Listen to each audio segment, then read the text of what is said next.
I got an email from a Turk who sent me pictures of me diving with them 20 years ago. I guess that was 96, 21, 22 years ago.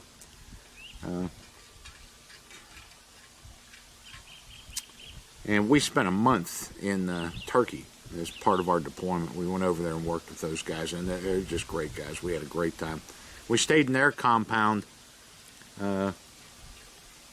through the week.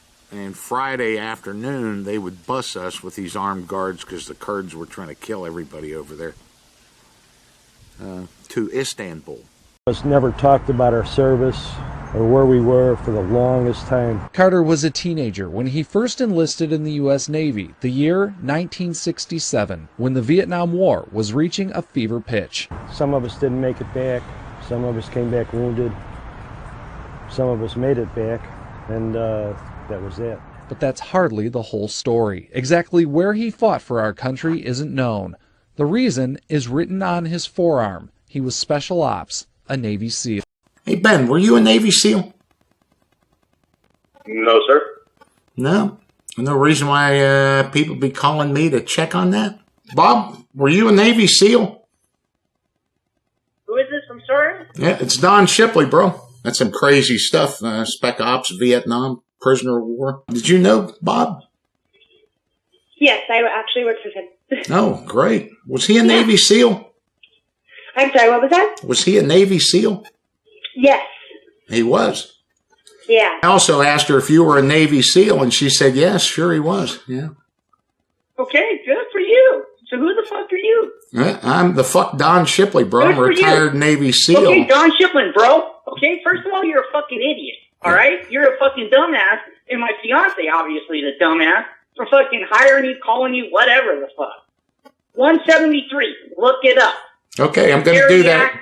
I'm going to do that right now. You ready? Warren. Listen to me. Jason Warren. Ryan Holiday. Okay? 173, you stupid motherfucker. And we stayed at the Marmor Hotel, which is it's a sweet hotel. And partied up for the weekend, and we'd go back and work with those guys. So we did all the demolitions, all the land warfare, all kinds of crazy shit. I did a demolition ambush on them in a graveyard. It just felt right, I guess. That's the area that they said to do it in. So, yeah, woke the dead up is not a big enough word. But we did a lot of diving with those guys. And in the pictures, you can see the guys in the red life jacket are the Turk sat divers. They're versions of SEALs. And they work a technique called a lizard line. We've done it before. I've never been a big fan of it because the more you get on that lizard line, the tougher it gets. But you put divers in the water, you string them out with a line, and one guy, I'm up front, and I would drive. And attached to me was a line that was attached to the next guy, to the next guy, to the next guy, to the next guy. And it took a hell of a lot of coordination. Do you recall a training class number, sir? Training class number? Yeah. No, we were in special ops. We didn't go through BUDS. Oh, I thought it was a SEAL thing. We did something different. They sent us on a training. Went to Pensacola for helicopter jump school. We went to Key West for UDT. We did training in Guantanamo Bay and Roosevelt Roads, Puerto Rico. We did training in Mayport, up the East Coast, Quantico. It wasn't because it was supposed to be such a so-called secret thing. We couldn't go through the regular training. Were you ever in BUDS, Ben? I was in the Navy, sir. Yeah, but not BUDS. Why are we even questioning this? Well, because it's come up kind of twice. A guy named Barkle offered special boats after making it 3/4 of the way through BUDS Class 174. said he tore his knee and was offered to start buds again, but he chose boats. And now the SEAL claim from another guy. You had to go down together. If somebody had a problem, you'd stop, go up. You didn't know why there was a problem. You know, just when you're diving with one guy, that's tough enough. And that's the way we always used to do it. We would launch, all the swimmers in pairs. And if we were going to assault something, we would meet under a pier near the target or meet somewhere. It was typically a pier if we were going to hit a ship. We'd all meet up underneath this certain pier. And when you got underneath the pier, you just inflate your life jacket, come off of your rig, and just float there and wait for everybody till you got a full head count. Then you would hit the ship, de-rig all your gear on its shaft, and then just slip up over the side of it and climb on board. But with the lizard line, we have units that do that. I mean, I've done it before, but it's a terrible pain in the ass. It takes a lot of practice. And it's just one guy driving with a compass. And I was always good at navigating, so, I'm out there showing him the technique. And it was strange. He remembered me after all these years, somehow tracked me down. Were you in? 173 was my bus class, I said. What year did that graduate, Bob? 1989. No, it graduated in March of 1991. Do you want to name a couple of guys in that class? That's crazy, sir. Did that lose a lot of guys in that unit? 50? Gosh. 50. All SEALs? Well, that's what they called us. And none of those 50 guys went through any kind of SEAL training. It was just some classified stuff. Well, it was SEAL training. It just it wasn't in California. They just did it a different way. Claims they've done 7 tours with multiple Purple Hearts looking for Saddam with his SEAL team. The Turks conscripted everybody there. If you're of any kind of health, a male, you are going to serve in the Turkish military somewhere. And they had conscripts, and we would eat with these guys. We'd sleep with them, breakfast, lunch, dinner. Not the conscripts. They kept the conscripts in the type of leper colony, and they just abused those guys. There was 2 years. You didn't want to join the Turkish military, but you were going to conscript to them. It was 2 years of harsh treatment.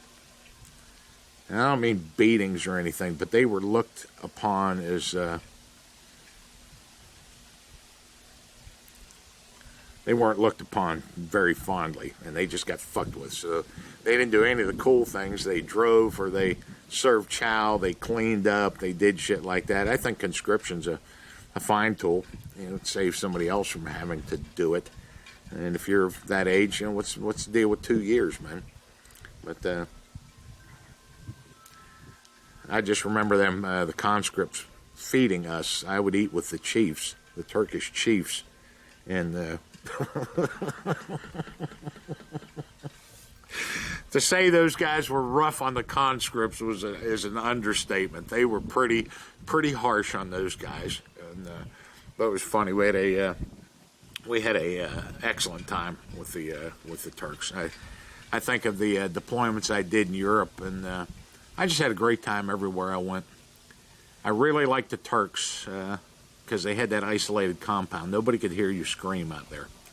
And I liked it in Norway. The Norwegians had the Jaeger house. They were on a very remote base way up in the Arctic, and nobody fucked with them. Now, how would a man get selected for something like that? Well, when they assign you to an A school and you tell them you're not going, that's how you get it. You're not going to A school, and that's how they gave it to you? You don't tell the Navy no. Oh, punishment stuff. That's it. We were like, you ever saw the movie The Dirty Dozen? Except we weren't convicts. 90 to 96, I was in the Navy. We were attached to the USS Ranger. It was Bravo Platoon. way back in the fucking day. So if you or anybody are thinking, look it up on Facebook, brother. No. I swear to God, I will fuck your shit up. But the Norwegians had a house they called the Jaeger House, and it was just their booze place. And that's all. Team 2 would go there. All the winter platoons would go to Norway and train with the Norwegians. Everybody had stories about the Jaeger House, but none like my platoon. The Jaeger House was just a house. It had a couple of beds. It's just like a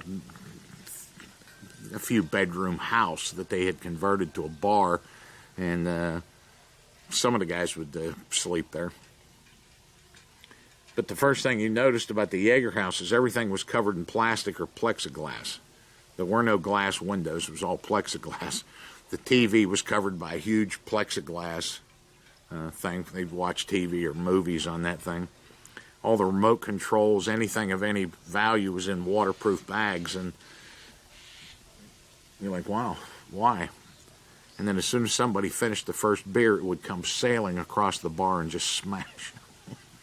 That's what they did with the beer. So before we would go there, I had one of my guys in the platoon that had been there before who coordinated, because this was a really big deal. This is military stuff now.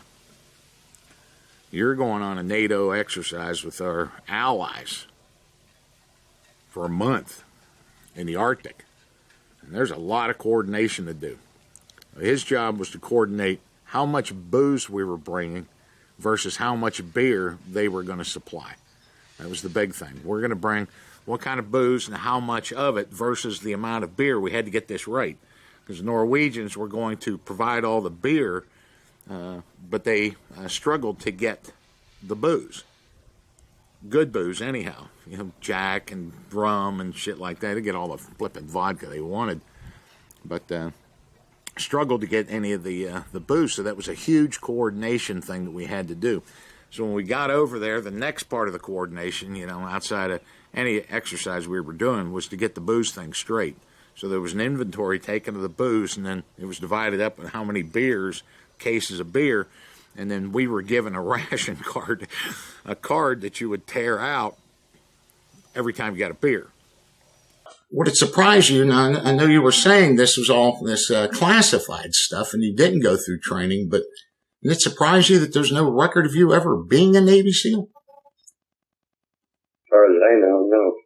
And I don't really care. Who knows? I don't know. I'm over it. I don't care. Listen to me. I don't care. Just because I went to Buds doesn't mean I was a SEAL. I don't care. The problem, Patrick, is that there was never any of that service. But when you stand up and you jeopardize the career of a reporter down there, and you stand up in front of all those veterans and you take bows for some shit you didn't do, it's a problem. So you called me up to tell me I didn't do what I did? Yes, absolutely. I wanted to hear what you had to say, and none of your shit makes sense. I think that was the most complicated part of the whole month that we spent up there, was the alcohol cards and beer. Oh my God, that place. It was just, that's what you did with your beer. You smashed it, and then they would clean it up the next day. A buddy I had for a long time as a SEAL, one of the first SEALs I ever met, shot his pistol through the bar. He pulled out his pistol and shot it through the bar. I know the Jaegers one night had a good party going, and one girl that was there, and when she got up the next morning, her car was on the roof of the Jaeger house. They had managed to get it up on the roof of the Jaeger house. We called it the night of broken glass. I just remember looking down the bar, and it seemed everyone was bleeding from some part of their face or arm from flying glass everywhere. And it was even too much for the Norwegians, how bad we went off in that place. Yeah, Brian Holiday? No.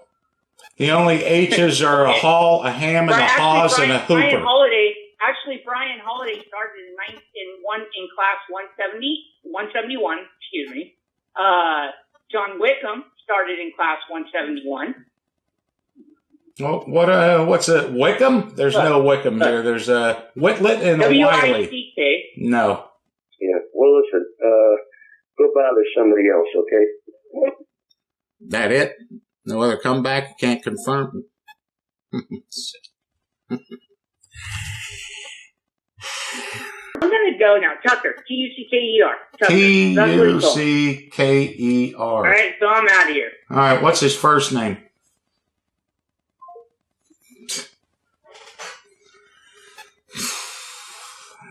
Whatever I did in is nobody else's business, and I've never made claims that I was a SEAL. No. So these guys are. So that's all it needs. That's all it needs to be talked about. Well, these guys Good day, could get in a lot of shit for making up those stories about you. Oh, you fuck. Oh, you fuck. Yeah, I'll get you. I ain't done with you by a long shot, motherfucker. You motherfucker. Oh, you motherfucker, man. Oh, you motherfucker.